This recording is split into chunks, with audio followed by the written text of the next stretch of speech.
আপনাদের ধানটি দেখতে পাচ্ছেন, এটা হচ্ছে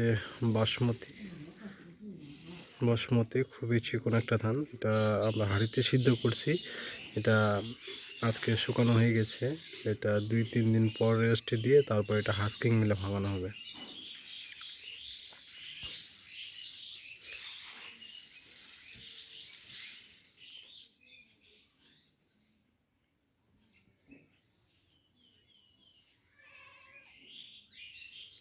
ভাতটা খেতে কিছুটা সুস্বাদু, ভাত ঝরঝরে, ভাত স্থায়ী থাকে একেবারে। এটা কীটনাশক এবং রাসায়নিকবিহীনভাবে এটা চাষাবাদ করা হয়েছে এবং কি চালটাও আপনার একেবারে হাঁড়িতে সিদ্ধ রোদে শুকানো হয়েছে এবং হাস্কিং মিলে এটা ভাঙানো হবে।